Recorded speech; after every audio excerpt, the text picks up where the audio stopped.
Well, hello everybody, and let me wish you all a happy new year. Um, we got off to a slightly bumpy start here. My husband Joel and I came down with a wonderful virus just after Christmas, and we're still kind of healing from it, getting better, but we are much better than we were. And I've been wanting to create a video for you for the longest time now, and well, it's just been kind of a crazy few months. I had my cousin Dan and his girlfriend Rachel over for Christmas and New Year, which was just lovely. I'm just so sorry that we got sick while they were here, the poor things. But they had a great time, I hope. I hope you did. And it's the first time we've had family over for Christmas ever. So, yeah, so the first time we've been around family for Christmas for nearly 17 years. Gosh, yeah. So that was lovely, and I had such a fun time spending the day, Christmas Day, just cooking Christmas dinner and doing the turkey, and oh, it was just lovely.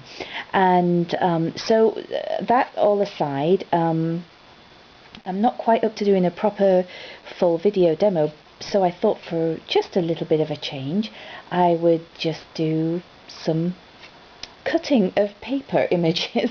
I really do need to get more of my collage images cut out for some workshops coming up and just for some new work that I'm doing. And so I thought I would have a chat to you while I have my tea in my lovely reindeer mug that my friend Cynthia gave me for Christmas.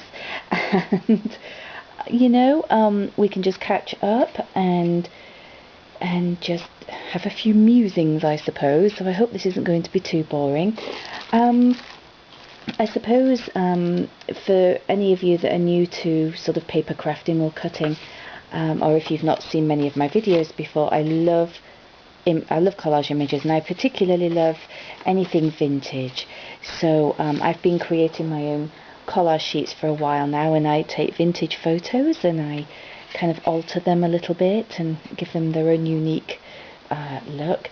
So these ladies I really enhanced the colouring on them and added some borders, and they're just really fun to use on cards and any kind of paper craft. So I'll let you know what I've kind of been getting up to the last few months. I am now studying, or I have been for the last few months, studying to become an aromatherapist. And one of the reasons I got into that was because when I first got sick with the parvovirus, my doctor first tried the conventional Western medicine, which didn't seem to help much at all. And then I decided to talk to her about alternative methods of healing, and she is a wonderful doctor, and she really listened, and she actually is quite the believer in balancing Western medicine with homeopathic and alternative methods, which is great because that's how I feel too. I don't dismiss Western medicine at all because I think it has its place, but I also think that natural healing has its place too. So as I still continue to recover, it's been a few years now, I decided to go more the natural route and use essential oils to help with inflammation and to stimulate my immune system. It's taking a while, but I do believe it's helping, and I feel that at least while I'm doing that, I'm giving my body some benefit too, rather than just constantly taking steroids, which made me feel a whole lot worse than the parvo did. So that's what I'm doing. I made a decision last year to, it's something I've been thinking about for quite a few years. I wasn't sure if I had it in me to put the study time in because it's a lot of studying, and I talked to Joel and he thought it was a great idea if it's something I was really passionate about, and I just really want to be able to help others feel good, and I really believe in living green. So I thought, why not? So I'm about halfway through my first part of the course, and it's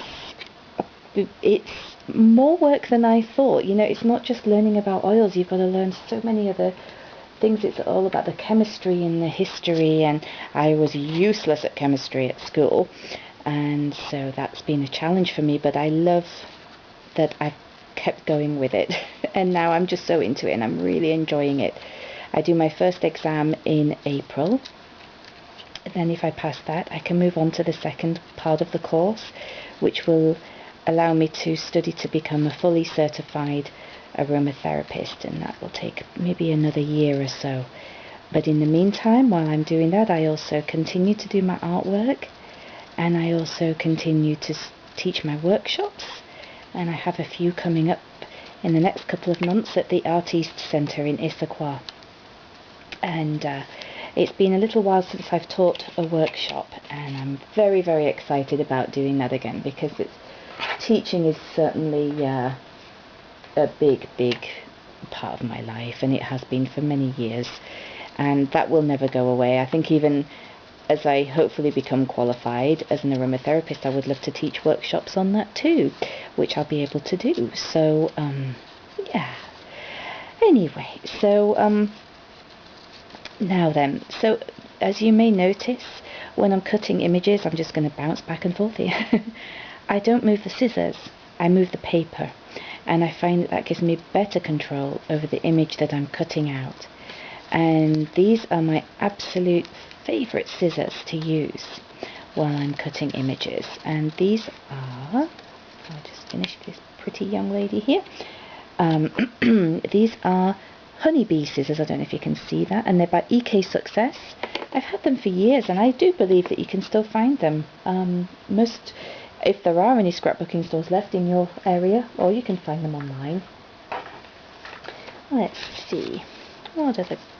Oh, you know, let's cut out this dashing looking gentleman here. I'm always cutting out whimsical children and women, and you know, sometimes finding really good images of gentlemen can be kind of hard to find, but he's a very cool looking chap. I've used this image before in a lot of my work, so let's get him out there. And I almost want to put like a bowler hat on him as well.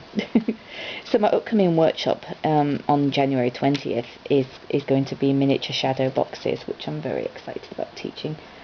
I've done that one before a couple of years ago, and it went very well. So I'm hoping that with new folks coming along to the art centre that have signed up, they will, I hope, enjoy what I'm doing, and I hope they come and have fun and relax and have a good laugh, and because that's what it's all about, being creative, isn't it? You just have to enjoy yourself, and you know, you can't get too serious about everything. I think if you do that, you overthink what you're doing, and that spoils the whole experience of creating. I never feel like I make a mistake. In fact, this is going to sound like plagiarising Bob Ross here, but I love his whole mantra, and we don't make mistakes, we have happy accidents, and I so believe that, because I found that when I thought I'd made a mistake, it's actually turned into something much better than I anticipated. So yeah.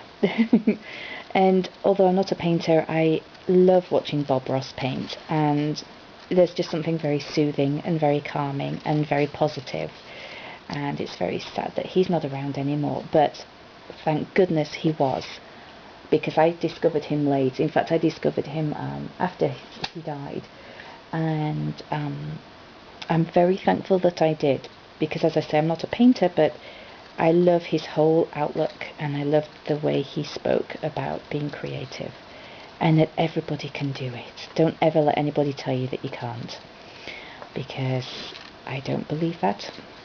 And it doesn't have to be what you'd call a work of art. If you've loved what you've created and you've enjoyed the process, then that's all that matters. So now I've cut a few things out, I'm going to show you, I would like to share with you actually, what my wonderful friend Cynthia gave me for Christmas. And this is just the loveliest. It's there we go. It's a tiny glass pen with a wonderful leather bound mini book. And then it comes with a little bottle of ink, and I obviously haven't tried it yet. I've been too sick to do anything, but I cannot wait to maybe do some little miniature sketches, miniature little writings. And I just love this little pen. I just think it's adorable. And honestly, that was just such a wonderful gift that Cynthia gave me, and I will treasure this, and I cannot wait to use it. So Cynthia, thank you so much if you're watching this. She knows me so well. And then I also wanted to share with you, I'm sorry about my arm coming across the camera here. This is a book that I just recently bought. It was on my Christmas wish list, and I decided to get it after Christmas. And Tales of Adornment, Techniques for Creating Romantic Resin Jewellery. Resin is something that I've been wanting to work with for a while, and I just love the pieces. Kristen Robinson is the author, and I will just share with you. I love this. I'm hoping you can see. I'm sorry if you can't, but just wonderful, beautiful, vintage inspired pieces using resin and all kinds of fun, beautiful bits and pieces and beads, and I can't wait to have a go at making some of these things and putting my own little twist on them. So yeah, Tales of Adornment by Kristen Robinson and Northlight Books. There you go. Well, I will stop there. I don't want to ramble on too much, but I do want to wish you all a wonderful new year, and welcome to all my new subscribers. When I'm feeling 100% again, I will certainly get on with a new video demo. And I wish you all well, and take care, and just be good to each other, and I will see you all soon. Bye everybody.